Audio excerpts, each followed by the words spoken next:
فرمایا پھر اللہ کی طرف بلاؤ اور اللہ کی طرف خالص عبادت. اللہ خالص عبادت کو قبول کرتے ہیں.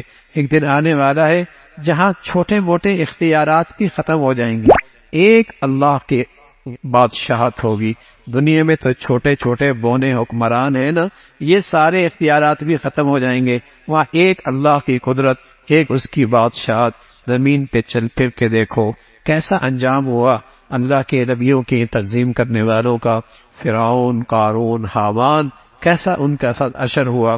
ایک مرتبہ موسیٰ علیہ السلام جب حق سچ کا پیغام لے کے آئے تو یہ کفر کے سردار مقابلے پہ آ گئے اور حضرت موسیٰ علیہ السلام کے قتل کے درپے ہوئے. انہی میں سے ایک شخص جس نے نہ قوم کا لحاظ رکھا، نہ زبان کا لحاظ رکھا، نہ برادری کا لحاظ رکھا، حق کا ساتھ دیا اور حضرت موسیٰ علیہ السلام کی حمایت میں کھڑا ہوا. یہ رجل مومن ہے، اپنا ایمان چھپا رہا تھا لیکن حق گوئی کے ساتھ سامنے آ گیا اور موسیٰ علیہ السلام کی حمایت میں کھڑا ہو گیا. اس شخص کیوں قتل کرتے ہو؟ جس کا قصور کیا ہے؟ یہ تمہیں اللہ ہی کی طرف تو بلاتا ہے، ہدایت کی تو رہنمائی کرتا ہے، کون سی برائی کی دعوت تمہیں دے رہا ہے؟ حضرت موسیٰ علیہ السلام کے ساتھ تعاون کیا اور اس کے مددگار بنے، اس کا تذکرہ فرمایا اور قوم کو سمجھا. لیکن فرعون کہنے لگا میری بات سمجھداری کی بات ہے. اچھا مذاق اڑانے لگا، کہنے لگا اچھا دکھاؤ موسیٰ کا رب کہاں ہے، میرے لیے کوئی سیڑھی بنا دو تاکہ میں اس کو دیکھ لوں. اس استہزاء کا اللہ کے ہاں ایسا عذاب ہے کہ پھر اسے اندازہ ہوگا کہ اس کا کیا انجام ہوا. کہ نیکی کرنے والوں کا اجر و ثواب ہے. وہی نیک ایمان والا کہنے لگا تمہیں کیا ہوا، میں تمہیں جنت کی طرف بلاتا ہوں اور تم جہنم کی طرف بلاتے ہو. آخرت کا تذکرہ فرمایا. جب جھوٹے پیشوا ان کے پیروکار انہیں کوسیں گے کہ تمہاری وجہ سے آج مرا یہ انجام اور یہ ہماری رسوائی ہوئی، اور ان کے جھوٹے امام اور پیشوا انہیں کوسیں گے کہ ہم نے تو کچھ نہیں کیا تھا، ہم نے کہا تم چل پڑے. اس کا تذکرہ فرمایا. پھر ایمان والوں کے لیے اللہ کی طرف سے خوشخبری ہے. تمام ایمان والوں اور اللہ اپنے رسولوں کی اس دنیا میں بھی مدد کرے گا. یہ تو اللہ کا وعدہ ہے اور اللہ کا پیغام ہے کہ اللہ اپنے رسولوں کی اور ایمان والوں کی اس دنیا میں مدد کریں گے. لیکن اگر دنیا میں مسلمان اللہ کی مدد سے محروم ہے تو اس لیے کہ ایمان کے تقاضے پورے نہیں، اس لیے کہ ایمان کے تقاضے پورا نہیں کر رہا.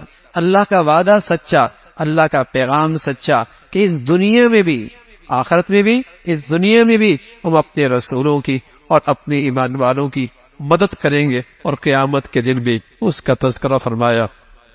پھر موسیٰ علیہ السلام کا تذکرہ ہے. اللہ نے انہیں تورات دی، اللہ کی قدرت، رات دن کا یہ سارا نظام، اور پھر خود اس انسان کی تخلیق، کس طریقے سے اللہ نے اس انسان کو بنایا اور کیسی خوبصورت صورت بنائی. فتبارک اللہ، سبحان اللہ، کیسی خوبصورت صورت انسان کی بنائی ہے.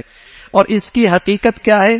ایک قطرہ، اور پھر اس پر اللہ رب العزت نے ایسا ڈھانچہ اور اس ڈھانچے میں ایسی صلاحیتیں، اور پھر بچہ، اور پھر جوان اور بڑھاپا، اور پھر یا بڑھاپے سے پہلے موت، اس کا تذکرہ. اور اس ذات کے لیے یہ سارا نظام بنانے کے لیے لمبے چوڑے منصوبہ بندی، اسباب و وسائل اکٹھے کرنے کی ضرورت نہیں. قضا امرن، چاہے تو ہو جاتا ہے. اس کی قدرت کا تذکرہ. بہت سارے رسول اللہ نے بھیجے، کچھ کے تذکرے قرآن میں موجود ہیں لیکن سب پر ایمان لانا ضروری ہے.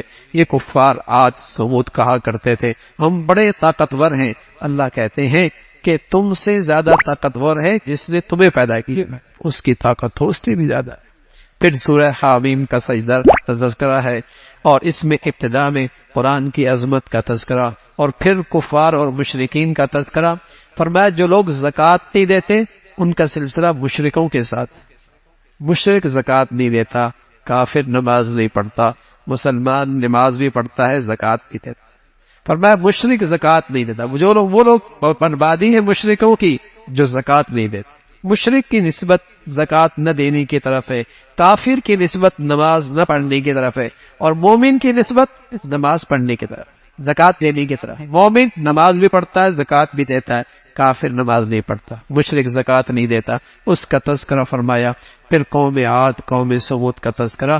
کل قیامت میں انسان کے اعضاء اور جوارح بولیں گے،